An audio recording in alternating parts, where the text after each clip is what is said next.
There's no question that there's increased focus from players that have historically been full-service investors now in the select service segment of the lodging landscape. There's also, I think, interest from participants who have historically not been investing in lodging, now looking specifically at select service urban locations, gateway markets. And I think that's being driven by a hunt for yield. And I do believe that now, as many of these brands have continued to mature and validate their performance over time, the opportunity to hedge against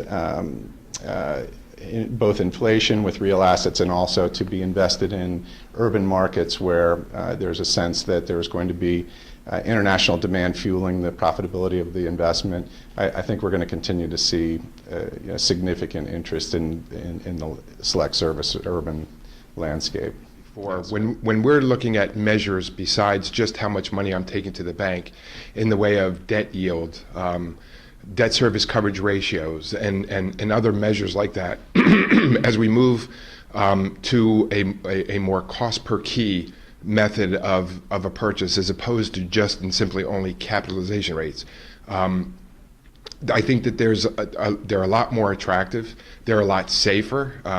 I believe that it mitigates a lot of risk when you don't rely on, especially after the previous economic downturn, where you're not relying on the group market, the corporate meetings market, and you can shift your focus to everything from transient leisure, midday, weekend stays, foreign individual travelers that are coming for longer length of stays, and even extended stay in connecting rooms and suites, and other avenues to collect that revenues that don't typically exist in a full-service hotel.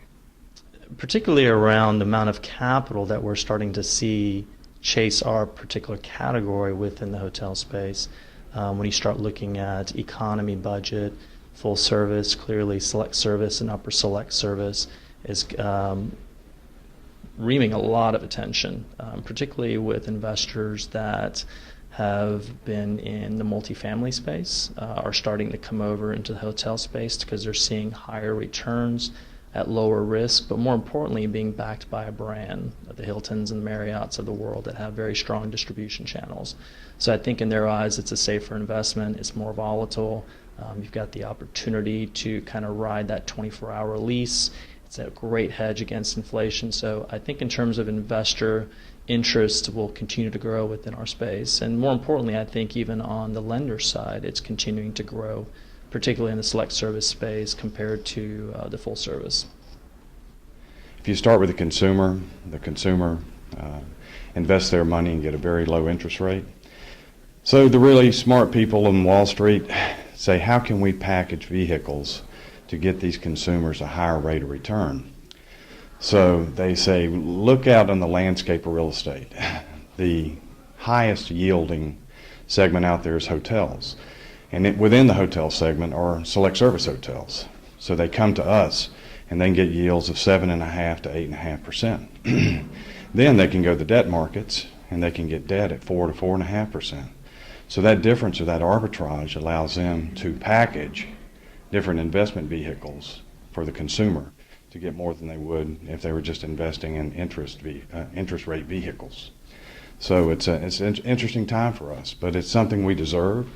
They're safe investments, as we've proven, through the events after 9/11 and in the Great Recession, and you can count on those returns. So you'll continue to see it as long as. And I've got an interesting perspective, having been running a Chicago office that encompassed all product types.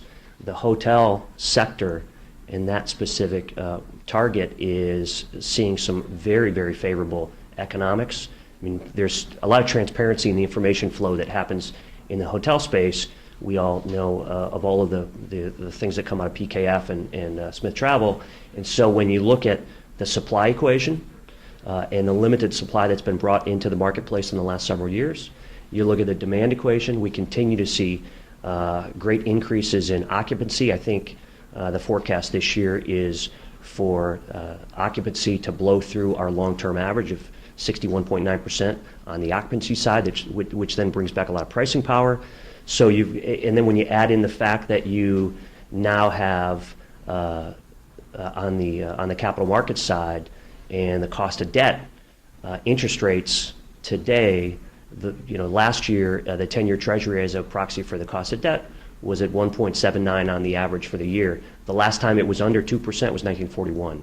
So we've got an unbelievable opportunity of low supply, increasing demand, and a recovering economy and unbelievably low rates.